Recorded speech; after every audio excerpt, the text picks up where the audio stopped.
Hey, do you love red wine? I do. This is Robert Manni, host of Guys Radio, and I have got a bottle of a 2005 Silver Oak Winery Bonny Vineyard Cabernet Sauvignon, one of the finest red wines to come out of the Napa Valley in the past 20 years. Why do I mention this? Well, because Bonny Meyer, proprietor of the brand, is going to be my special guest on Guys Radio this evening. We've also got an up-and-coming musical star, Eli Sokolow. He's got a band called The Living Strange. They've got a new album. We're going to play a couple of cuts. They're really tearing it up. It's going to be a great show on KCAA this evening, 8 p.m. Pacific Time, 102.3, 106.5 FM, 1050 AM here in Southern California. The podcast drops worldwide tomorrow, and you can catch all my shows now on my new YouTube channel at Robert Manni, Guys TV. Thanks for your support.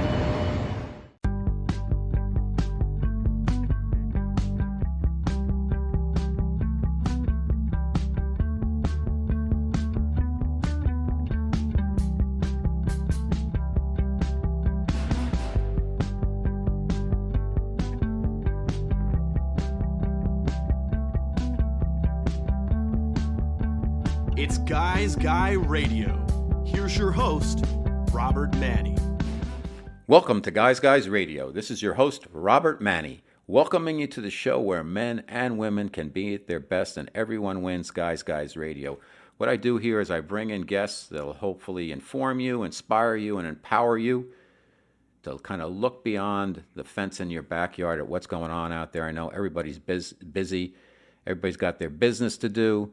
Everybody's got things to take care of, whether it's just for themselves or their family, whatever, and we've got a lot of chaos, a lot of crazy stuff going on right now. So it's important that we hear new perspectives and keep ourselves open for new information that'll help you think and feel and hopefully act. So today on Guys Radio, we've got a wine expert, we've got a new musical talent. I think it's going to be a really interesting show. If you like red wine like me, there's none better than the Bonny Vineyard Silver Oak Wine Cabernet Sauvignons from Napa Valley. Wonderful, wonderful wines, and we have the pleasure of hosting Bonny Meyer, longtime proprietor of the Silver Oak Winery and makers of these fine Cabernets, and particularly those from the Bonny Vineyard. I've tried them, and they're absolutely heaven in a glass. So we're going to talk to Bonny today about winemaking, her journey with her late husband, Justin Meyer, a legend in the Napa winemaking community. And I think it's going to be a really interesting discussion. And hopefully we'll learn a lot about wine there from Bonny. We've also got a new musical talent who I think is going to be big. His name is Eli Sokolow. He's got a band called The Living Strange. He's a Southern California guy who moved to East Williamsburg, I believe. He's in Brooklyn. I went the other way. I went from Harlem to San Diego. He's gone from Southern California to East Williamsburg. So we'll have some notes to swap on that. But also he's doing some new music. He's got a band called The Living Strange. I really like what he's doing. I like his perspective. I like the videos. I like the music. And I think it's really important, no matter what generation you're from. I'm a boomer, but if you're a GX or a millennial, whatever, just be open to the older music and also the newer music, and you really get a reflection of what's going on in a culture when you listen to music. You get kind of a vibe for where the young people's heads are at. And I think it's it's important that, particularly for boomers like myself, that we keep an open mind. We don't just say, hey, Beatles, Stones, Who, Led Zeppelin, the heck with everything else. No, you got to keep open. Over the years, there's always going to be some new music that turns you on. I really like what Eli's doing and the band Living Strange. So we've got a great show for you today on Guys Radio.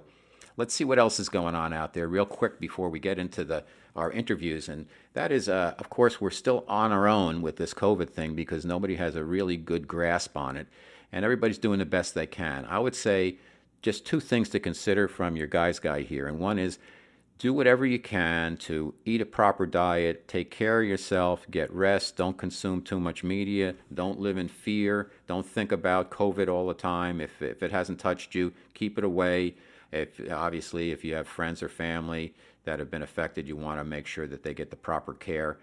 But for yourself, if you have not been exposed, eat a proper diet, build up your immune system, and just follow follow the rules, if you will, quote unquote. That would be respectful of yourself and others. And you'll be able to make your decisions about washing your hands and masks and all of that stuff as necessary. I'm not going to preach as to what to do, but you want to respect yourself and take care of yourself. You also want to respect others. So Guys Radio, got a great show for you. Looking forward to getting into our interviews right now.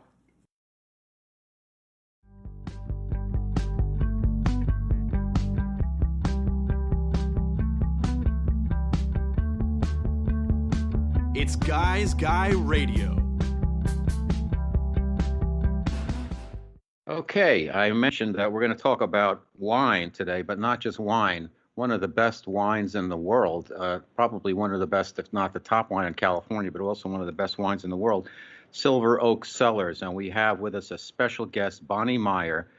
She's the principal of Meyer Family Enterprises, an investment company dedicated to the regeneration of the planet and society, which is wonderful. And after selling Silver Oak Cellars in 2001, Bonny is now a partner in the Meyer Family Cellars. It's a winery run by her son, Matt, and her daughter-in-law, Karen. She's the author of the memoir, Perfectly Paired, The Love Affair Behind the Silver Oak Cellars.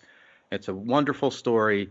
Bonny was kind enough to send me a couple of bottles of the incredible Bonny Vineyards Cabernet Sauvignon. I had the 2015 this past weekend, and I can say it was the best cab I've ever had. It was wonderful, and it just kept getting better with each sip of it. And I don't make stuff up. That's really how good it was. So thank you for being on Guys Radio, Bonny Myers, and thanks for the wine. You're welcome. You're welcome. Good to be here with you today. So Bonny's story is a wonderful story.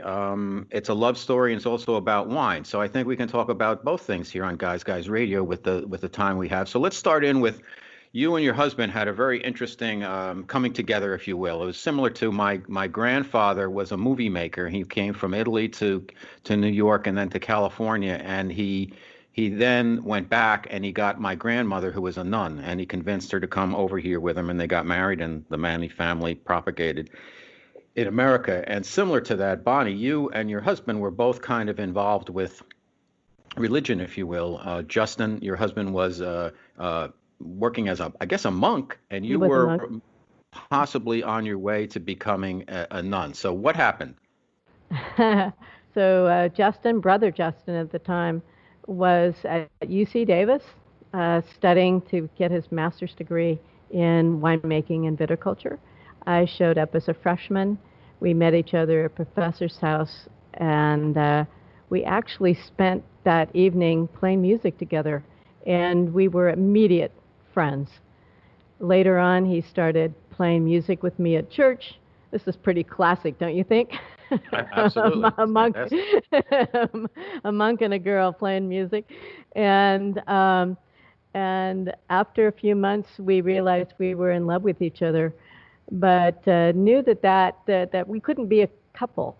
And so that relationship, that friendship lasted for about 5 years until he decided to leave the monastery and leave Christian Brothers. Let's talk about a little bit about that area where you were. He was working at Christian Brothers, and when I was in advertising, I used actually, as I had mentioned to you, Bonny, before the show, I did some work actually with Hubline, and Christian Brothers was one of the brand with their brandy. We did some print ads for them, but before that, Christian Brothers was a very well-regarded winery. And then when they got sold off, as often happens, the corporate companies come in and they're really not wine people. So tell us a little bit about what happened and with Christian Brothers and how that kind of spurred Justin to move towards making his own wines. In the 50s and 60s, Christian Brothers was one of the largest wineries in the country. And they were making still wines, dessert wines, and brandy. They were making about 40 different products when Brother Justin was there, and he was being groomed to be the president of Christian Brothers Winery. The brothers, who primarily involved in education, used the money from their winery to fund the schools, and they were making about 40 different varieties, and Justin felt a little uncomfortable about that. He knew that they couldn't all be their best. And his reaction to that, when he ultimately decided to leave the brothers, was that he just wanted to focus on one wine. So you know how in life sometimes people say, okay, I'm going to do something very different. And so he decided that what Napa Valley and Alexander Valley in Sonoma County did best was Cabernet Sauvignon. And so when we started Christian Brothers, we started Silver Oak the same week we were married. We just were going to dedicated that winery to making the best Cabernet that we possibly could, and it became one of the best in the world, actually. So what is it about that area of I mean, when you're a success in the wine business as in anything else, you have to be at the right place at the right time. And then when you are at the right place at the right time, you have to make the right decisions at the right time. And I think you guys hit every note. And it was just a wonderful story because as I read it, like they bought this area, up for sale, and then they bought this area, came up for sale, and just pulled together this wonderful, wonderful Silver Oaks winery. So what is it about Cabernet that is indigenous, if you will, to the Napa area? Why Cabernets there?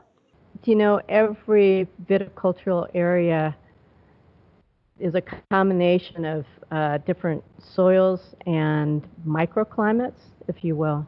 And what a viticulturist will do is really study those things and think about them, and then also feel their way into it and decide what is the best variety, what is really going to be at its peak in this particular area. And Napa Valley in general, Oakville in particular, Cabernet Sauvignon is the answer to that question. And it's very similar, by the way, different in certain ways too, but similar to Bordeaux. We know that in Europe that you actually can only grow certain varieties in certain areas. And so they evolved to that.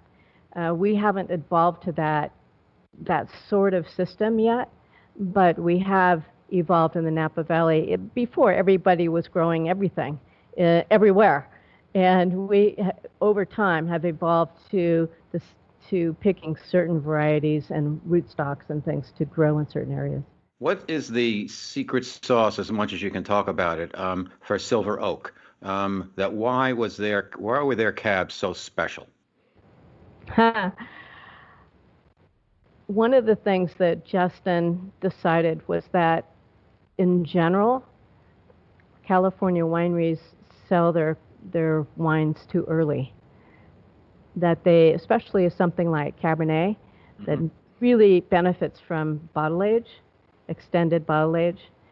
We decided that we weren't going to release our wines, our Silver Oak wines, until they were 5 years old, about 2 years in the barrel and 3 years in the bottle. And so by the time you open that wine, you've tasted a sort of marrying of the flavors that doesn't happen any other way. So if you open a bottle of, let's say it's a 6-year-old bottle of Cabernet, it's been in the barrel, it's been laying down. What's the best way, how do you drink it? Do you need to decant it? Should you just open the bottle, pour a couple glasses, let it sit there, swirl it around a little bit? What's the recommended way of enjoying the product to get the most out of it? Good question. Okay, so pretend that you have I don't know, even a piece of clothing, and it's in a trunk for 6 years, and you open that trunk, and it just might taste and smell a little bit funky. And same thing with a wine. If it's been closed up for 5-6 years, it's going to possibly smell a little bit funky. So yes, a little bit of variation is helpful, but you don't have to have anything fancy. Just pour it in the glass. Swirl the glass a bit, like you see winemakers do, and that will aerate the wine in a way that will actually help it, I don't know, just bring out the best in it. It'll help those aromas and things to come out of the glass, as you noticed when you tasted our Bonny Meyer the other day. Yeah, I opened it and poured it and swirled it around a little bit. I had the first taste, and I could tell that it was packed, that there was a lot in there that I wasn't getting yet. So I let it sit a little while, and then as my wife and I drank it, it just kept opening up and opening up and opening up. And it was complex in a simple way where everything was just married together wonderfully. I don't have a lot of wine terms. I'm just guy drinking wine. And I got to tell you, it was just heaven in a glass. Fantastic. So congratulations to you and Justin. Let's get back to the love story a little bit. My special guest is Bonny Meyer. She is the former owner of the Silver Oak Cellars and now the principal of Meyer Family Enterprise. She's got a book here called Perfectly Paired. It's a memoir. It's a love story between her and her husband, and it's also the story behind Silver Oak Cellars. So you and Justin started Silver Oak Winery. What happened? Give us the kind of condensed story of how it all came together, how it all blew up in such a wonderful way. And then to me, the heartbreak was, I don't want to give it away, but the heartbreak was after you sold. I was wondering why you sold the company, and when you sold it, there was a great relief because there's so much work in it, and then a lot of things happened. So give us a kind of a snapshot of that, because we're on radio, and I want to get your story in there, but I don't want to press you for time. We basically ran and grew Silver Oak for about 30 years, and we had a wonderful time together. And I do believe, and I touch on this in the book, that it was our love affair that somehow made its way into the wine and made its way into this business. And also our values. It was truly a values-based business. And all of those things together led to success beyond our wildest dreams. So when was the tipping point where you realized, hey, we're going to sell this winery and we want to do other things? What was kind of the thinking there after the 30 years? After that, we had a financial partner for all that time who was very supportive, and his sons were older than our kids, and they were wanting to take it on. And we asked our kids, and they were still in high school and in college, and we made a family decision to sell it to the Duncans, who have been running it now for almost 20 years and doing a great job. And how did you, what spurred you to decide to get back in the business with your current company? Well, we started Meyer Cellars actually by making some port before we had sold Silver Oak. And we just didn't know how to not be in the wine business, and so we decided we wanted to be in the wine business as the Meyer family. So we started that then. If somebody wants to get into the wine business, what are like 3 guidelines that they have to know, or otherwise they're going to fall on their face? Because there's so many people think like, oh, I want to get some land in Napa, or I'm in New Jersey and I want to make some wines. And wine is tricky business because there's not a lot of margin there. There's a great amount of proliferation of brands, and the consumer doesn't know that much, and they don't know within brands, within the categories, how to differentiate. You've articulated it very well. I have seen many people come to the wine country and want to start their own winery because they love wine. Mm-hmm. And I would say the first thing is that's the wrong reason to be in the wine business. If you love wine, just enjoy it. The wine business is a business. And so some people actually get into the wine business in their retirement. They've made a lot of money doing something else. They love wine. They start a winery. And then they realize it's almost a surprise. Oh, this is a business that I need to run. And then the third thing that people often do that you just touched on is that they think that just because it's a great wine, it's going to sell itself. And it doesn't. You have to be out there and let people know about what you're doing. Yeah, and then if you're it's a fine line you walk when in wine marketing, because you won't, if you get into that mass class, you're in a certain category where there's brand name recognition, but sometimes that's not a good thing, because the real aficionados, they want to be able to have like, I can get this and you can't, right? There's part of that at the high end with the cabs. Like you had a great story in the book where this guy from Texas came in and he saw all of your private stock and he's like, I want to buy everything. Tell us that story. he came in. We had a wine library, which means that we had many different vintages that we had saved in this one room. And he saw it and he wanted to buy everything. And um, the tasting room person came upstairs and told us, and Justin and I had a short conversation. And we decided that we didn't, just because somebody had a lot of money, that they didn't get to actually own all the good stuff. And so it was after that we came up with a plan to allocate our wine so that anybody could have the same access to at least one bottle of something special. Mm-hmm. You know, when I was reading the book, and again, our special guest is Bonny Meyer. The book is Perfectly Paired: The Love Affair Behind Silver Oak Cellars. And one of the things that I was taken by is the story's it's a real love affair, and I felt a reverence for Justin, never having met him, but just when I looked at his pictures, his photos, and read about how he cared about the product and the process, and about you, Bonny, could just tell for our audience, I think it's worth, let's spend a little time, just tell us about him and what made him such a special guy, a special human being, and such a special winemaker. Well, the couple words come to mind. One is passion. Another is integrity.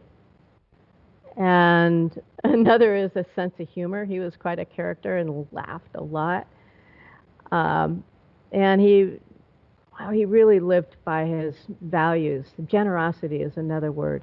And I think all of those came together in our business that helped make it a success, and it drew people to him.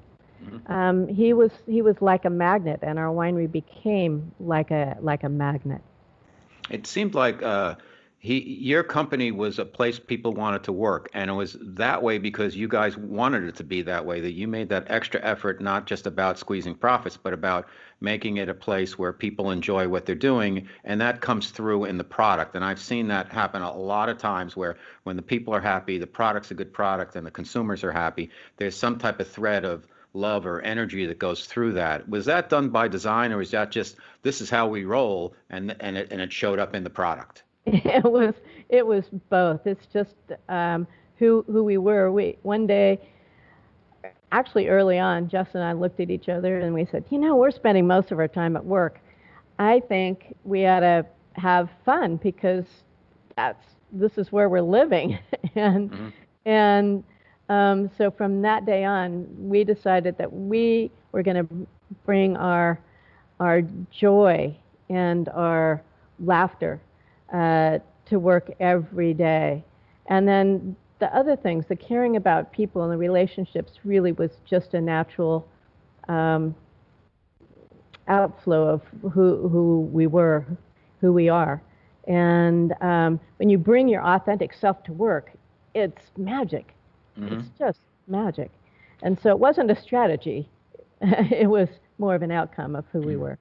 So part of the special sauce in your life has been not only the making of the Silver Oak wines and now the Meyer wines, but how about love? Just for, it is Guys Radio, and we started the program was focused on relationships, and we kind of broadened it from there. But, I was so moved when I read your story because there was so much love in it. What's the secrets for a long-term loving relationship, Bonny? Hope you don't mind my asking. No, I don't. Actually, the reason I wrote the book, the reason that I speak so intimately about my relationship with Justin, was to create kind of a treasure map, a map that will help the reader explore. It's not a how-to book, but through this story, the secrets of an extraordinary relationship are revealed, and some of those, again, are really just values-based, having a lightness of being, mm-hmm. A sense of humor, deep respect. Okay. Yeah.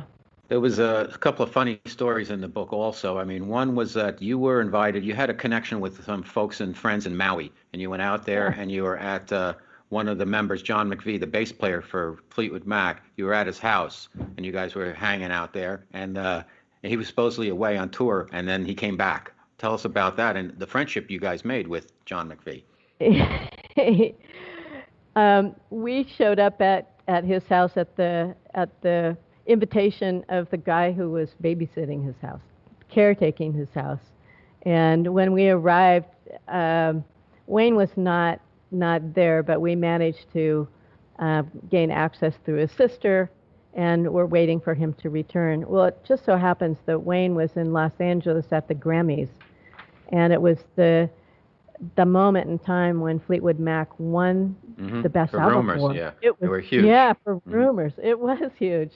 And so a couple of days after we arrived, Wayne shows up, and John McVie is with him, and we go, oh, my goodness. And we started packing. We were going to leave. You can go your own way, right? But actually, what he did say, what John said was, no, stay. I've got it's a big house.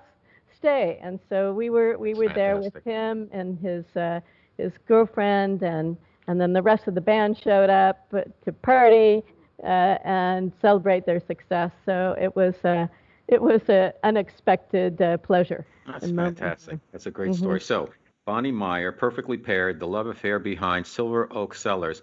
One last question, Bonnie. If you're a typical consumer and you like wine, I was talking to a family member and she was saying like, oh, I just dry reds for $10. That's all you need to know. And I'm like, no, but cause you can get a deal. You can get something, great here in California. You go to Ralph's, you buy 6 bottles, you get 30% off. So you can actually get some decent wines for around, under $20, let's call it. But for your everyday wine drinker, what are three tips they need to know when picking out a wine? And we'll talk about red because of your experience with that category. I think the most important thing is that if you've ever had a wine that you really love and you really resonate with, first you got to try a few to get there. And you know what that is. And when you go to a wine shop, tell the person in the wine shop what that wine is and say, I would like more wines like this. If you just say, well, I just want a Merlot, or I just want a Pinot Noir, I just want a Cabernet, that doesn't tell them anything. Right. Okay. That's a great tip. Any others? Any others? I think that's worth 3 right there, but just one more. Be confident about what you do like. Don't let anybody else tell you what you should and should not like. But to get there, again, if you're going to try some wines, you might hook into some wine writer and try a couple of the wines they recommend. And those generally are good examples of that particular variety. And you can learn what to expect. Got it. What will be typical, and then after that, trust your own judgment.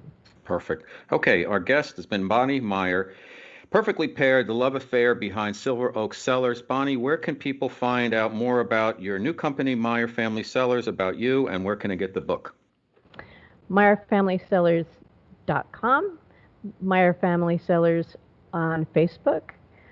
My book website is Bonny Meyer, BonnyMeyer.com. You can find out more about the book there, read a chapter, find out a lot. Just in that first chapter, a lot of big things happen. I also am on Facebook and Twitter. All right. Well, you're a wonderful person, and your story is terrific, and I have so much respect for the love that you and your husband shared, the wines that you've made, and I feel like I know Justin. I have so much reverence for him just by reading about him and seeing his photos. So thank you so much for sharing. It's a very intimate story, and I'm a guy, and I usually don't read stuff like this, but I read it, and I'm like, I'm really moved. This is really somebody's opening up their heart here, and there's a lot to learn. So great job on the book, Bonny Meyer. Thank you for being on Guys Radio. Thank you very much.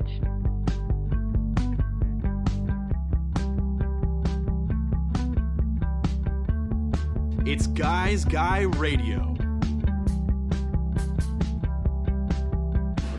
And as I like to do sometimes is bring in some music acts. We've had on the Great Airport Mystery. We had on Heathcote Hill, which is an Americana band. We had recently Luxury, who is I guess he's an adult disco artist up in LA.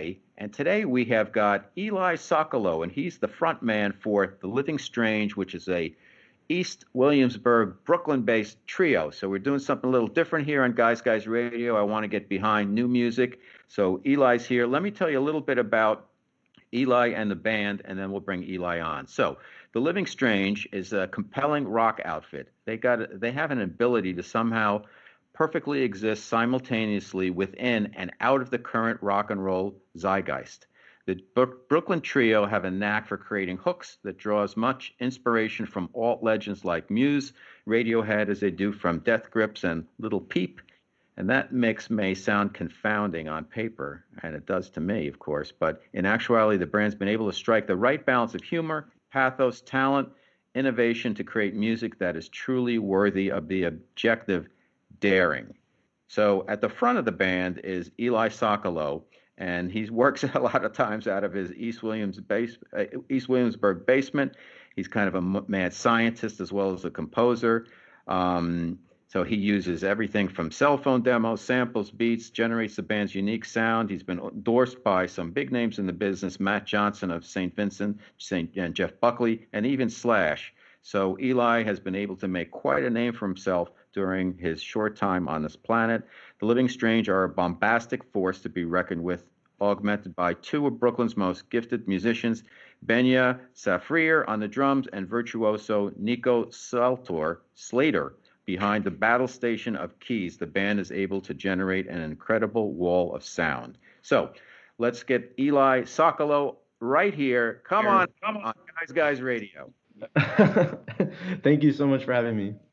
Well, congratulations on the band. I want to get a little bit of backstory for our listeners. You come from kind of a quote-unquote show business family. Your uncle's a producer. Your dad's a famous screenwriter. They've done, came out of Manhattan, I believe, and then out to L.A., and your dad's back in New York, and you're in East Williamsburg. Did you grow up in New York? Did you grow up in L.A.? How did you what's your journey been to date? I grew up in Venice Beach, California, until I was 16, and then my family moved to New York State, and I lived with them for a year, and then I moved into Brooklyn after that. But I consider LA, I guess, my home, even though I haven't lived there in a long time. But I do love Brooklyn a lot, and I don't know, the way that my life's gone, like, I don't feel, just because of moving and my parents are divorced now, I don't really, like, when I go back to California, even though in my head it's home, I don't feel like there's something I'm coming back to, like, because my day-to-day life has been in Brooklyn. And so I don't know. I mean, I think it's a really great place to be for me. I had no concrete plan that's where I was going to go, but it timed out where I was 17 and it was not really healthy for me to be living with my family at the time. And I had already finished high school, and I had 5 friends from California that all found a place in Bushwick or in East Williamsburg. To me, it's Bushwick, but to realtors, it's East Williamsburg.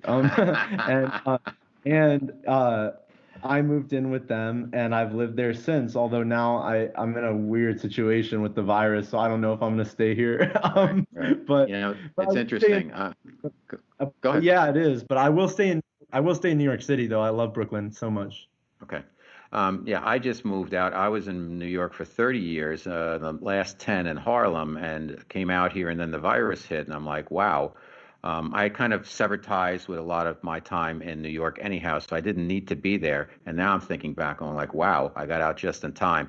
What is your feeling about, you come to New York and you're in a real gritty, authentic New York place like East Williamsburg, Bushwick, whatever, and now the virus hits. What's been happening there? What's the vibe like? Well, I have spent the last chunk of time helping my dad move because he's getting out of his house, so I haven't really been there a lot recently.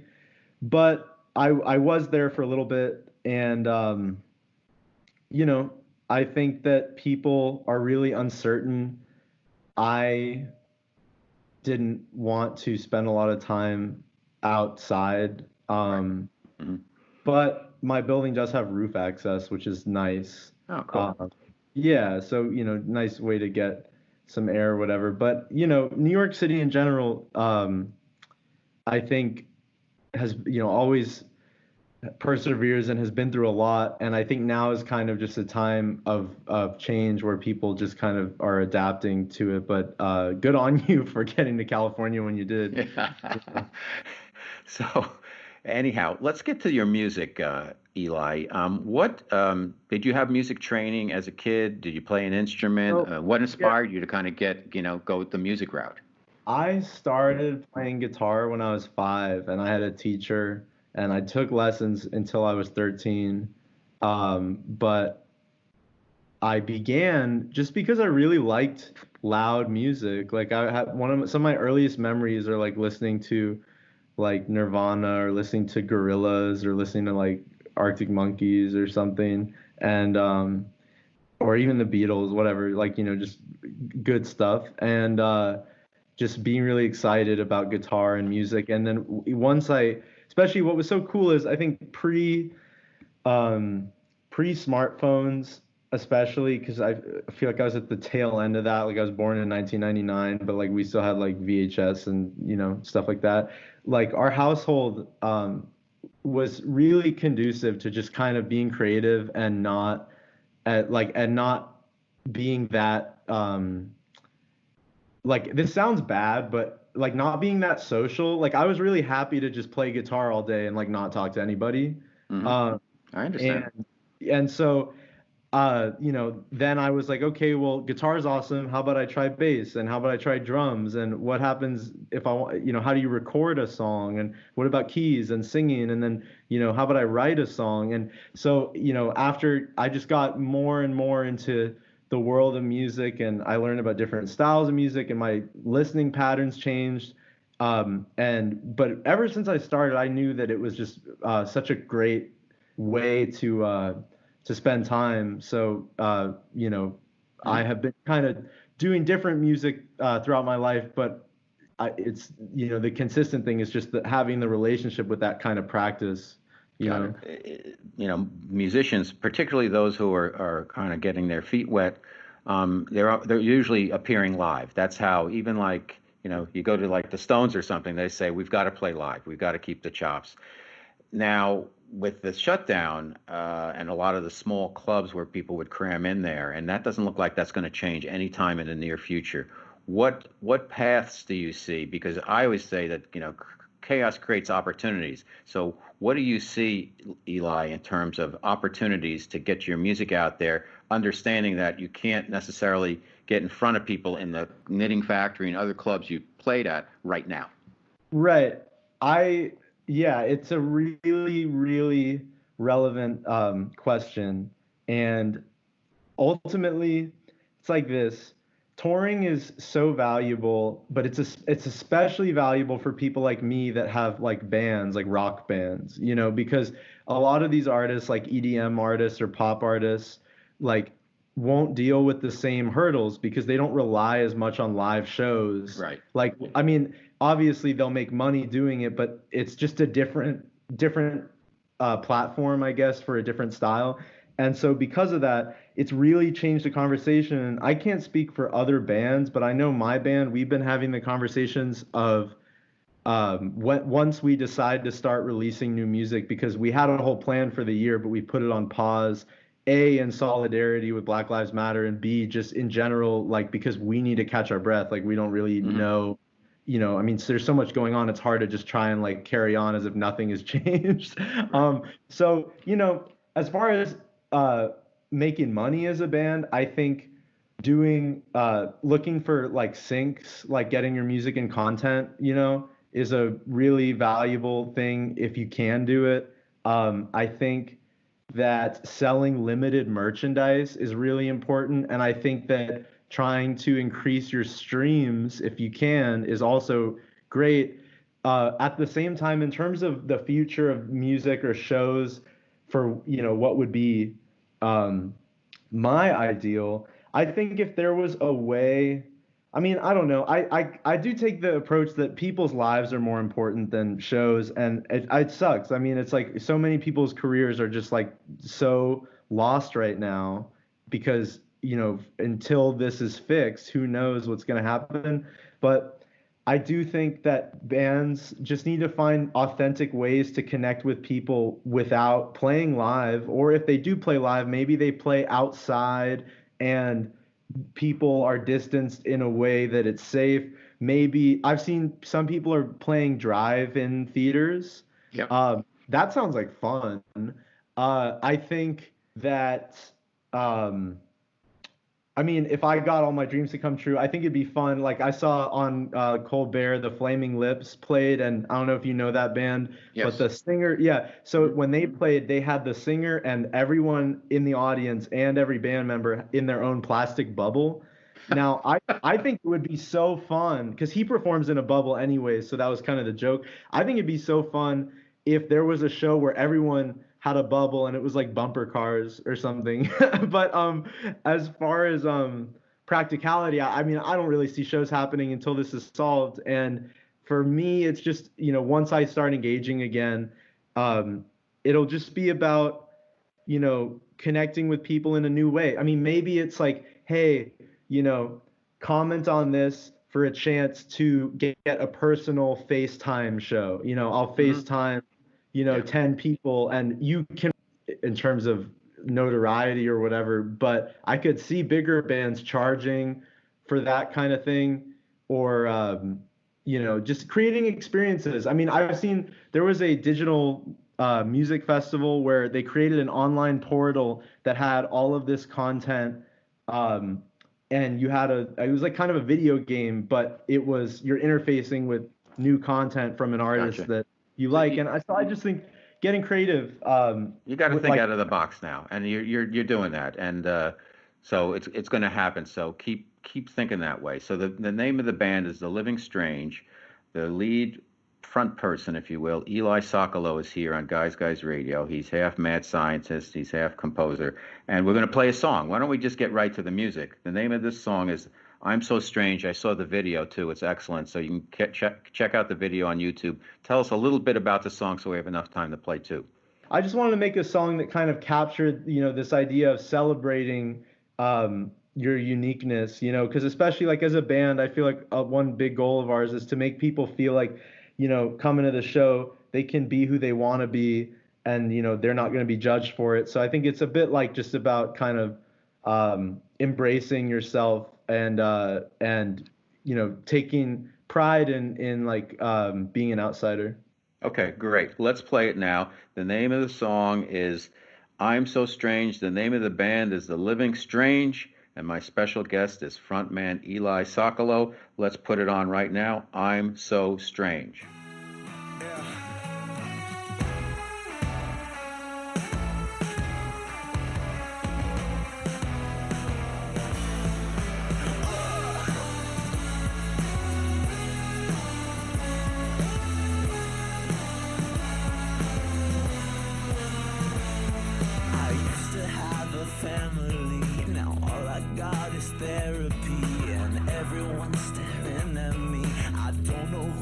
Supposed to be, but I don't care. I don't care. Things are broken everywhere. I don't care.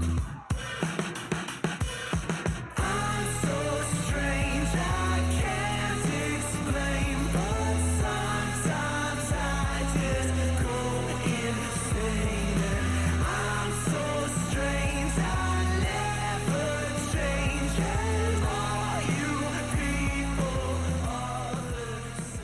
Okay. Wow, that is an excellent song.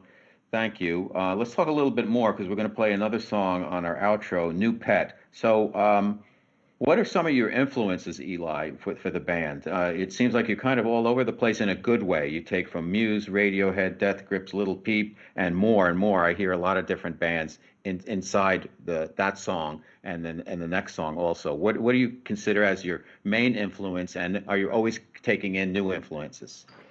Yeah, we're absolutely always taking in new influences. I love listening to so much different music. I think as a band, we're definitely like an alternative rock band. And so, bands like Radiohead or Smashing Pumpkins or,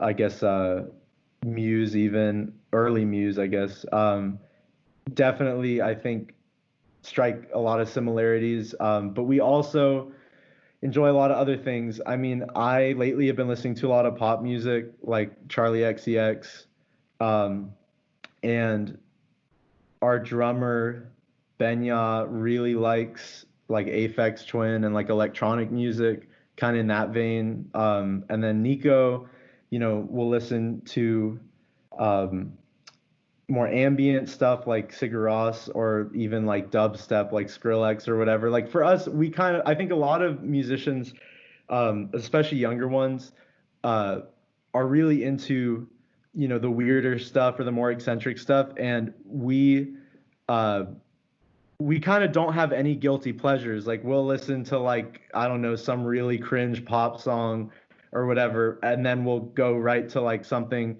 that's, super underground. And I think that it all kind of comes through. Like whenever we make a song, I think the goal is just to make something that only we could have made. There's Hmm. no you listen to it and say that sounds like a different group of individuals than these three people. Well, it's a good goal, and you've accomplished it because although I hear some influences in your work, it's definitely strictly the living strange. So, congrats on that because that's one of the hardest things for an artist to do to really set your tone and who you are. When you guys, last question for you, Eli, when you guys are working together and you're going to write a song, do you bring the song to the band? Does somebody come in and say, "Hey, I've got this"? The three of you look at each other, sit in a circle, and start playing. Well, what's your process?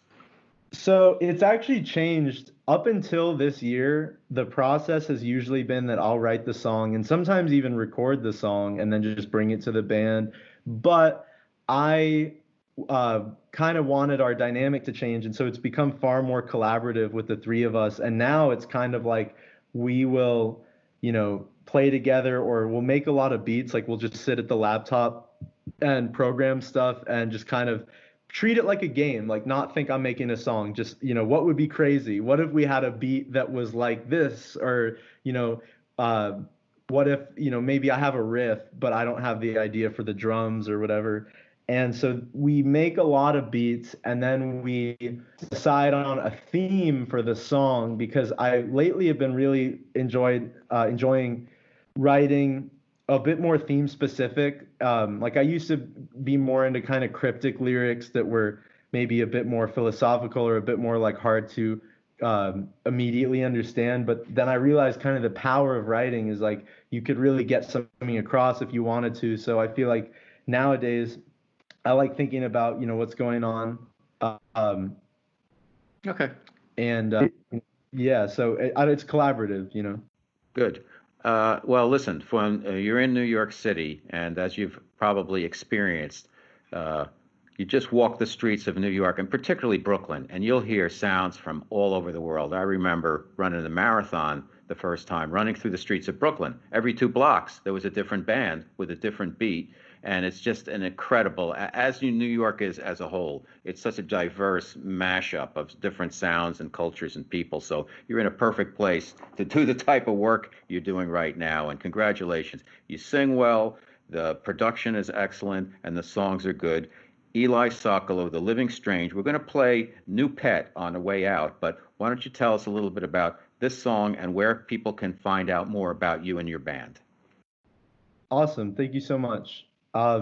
New Pet is a song on our record Gunk that I wrote over time. It actually was inspired by an assignment um, because I was learning about music production from a musician who asked me to create a piece of music using only one synthesizer, like the same synthesizer for every track. And so I wrote the song. And then after I finished it, I was like, this is pretty cool. I want to bring it to the band and use, other sounds on it. And so that's kind of how it came to be. And the song is kind of a surreal song about, overcoming trauma and, like, uh, it's kind of about dreaming and feeling, I don't know, like really moved, I guess, by uh, how sometimes reality can feel like a dream, Got it. good and bad. And Okay.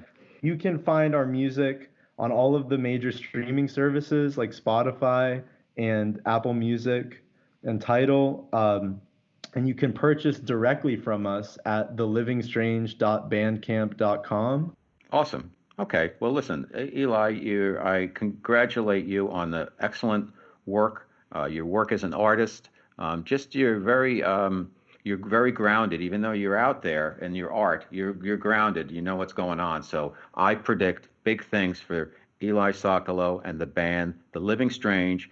Thank you for being on Guys Radio. We're going to put you out there to everybody with the song New Pet, The Living Strange. Can't believe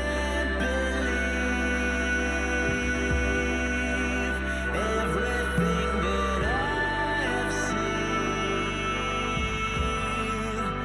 It all feels just like a dream.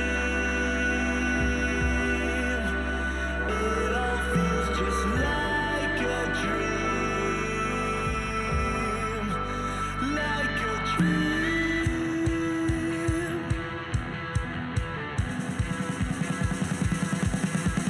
I construct the street and grit my silver teeth and cover what's beneath just to see you smile. But what makes me shiver is the silent quiver like a faceless river. I'm going on and on again.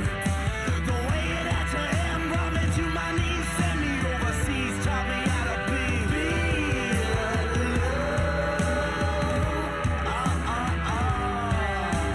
Living in a fantasy.